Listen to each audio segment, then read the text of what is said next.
videos for the year. I didn't get much footage past where I left off last time. This is the last load of spray for 2022. So I'm going to put this on cornfield, and we're done. We got all the beans sprayed pre and post. This will make all the corn done pre and post.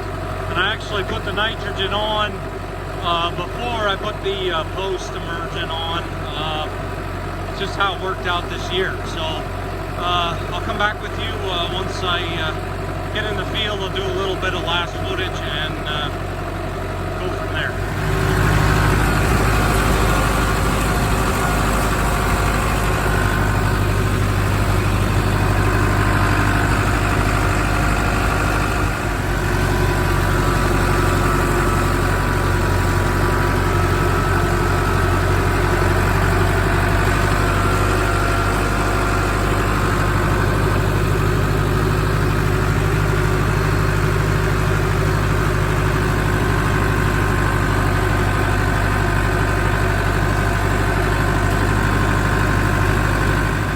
So this is pretty tall stuff compared to the others, compared to the time of the year that I would normally be spraying the post. But the tractor's a lot lower to the ground than the sprayer boom. The sprayer boom is just above the top, but this is what we're after.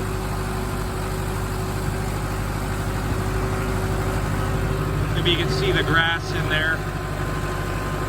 I don't know. That nitrogen really kicked in here. But we are dry, believe it or not. It hasn't rained in quite a while.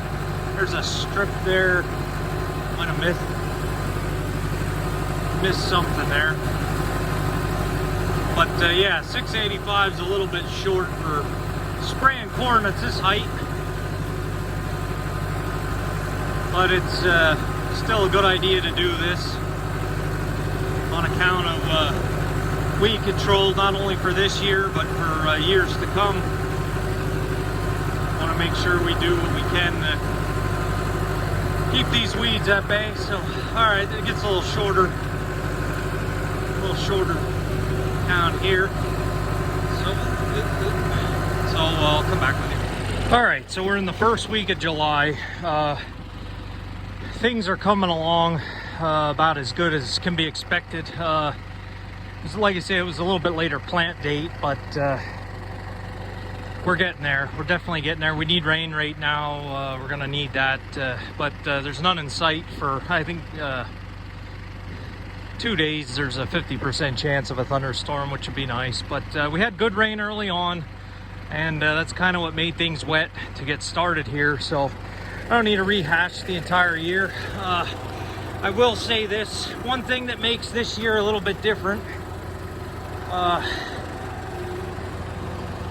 than some other years is just how expensive everything is. I mean, everything you go to do is tripled in price or better. I'm just glad that we got at least to this point with the cost of everything, but there's pretty many thousands of dollars here now. So if the markets don't hold out, we'll be in the same shoes as everybody else. Now there is corn and beans that are way further along than this in our area. We did have a stretch, I guess it was the end of April, that it was dry. A lot of guys went hard and fast, and it paid off for them. I mean, we got lucky there was no frost in there, and those crops are, I've seen corn and tassel already in our area, and I have stuff that's, I mean, it's the 4th of July, so knee-high, somewhere in there. So, yeah, for where we're at and how things are looking, it's about what's to be expected. So we're done now. We got everything on. I did not put as much, I didn't put as much nitrogen on the corn as past years. Partially the price, but it wasn't just the price. Years past, I've been experimenting with my liquid nitrogen. Usually I'd put between 30 and 40 gallon of 30% to the acre. That's been the game plan for a while now. And then I switched it up and I started going 60. I put 60 gallon to the acre. And 2 years of doing that with similar weather to weather past, more was not more. Nitrogen, I don't think, was what was limiting me from ever getting better yields with the corn.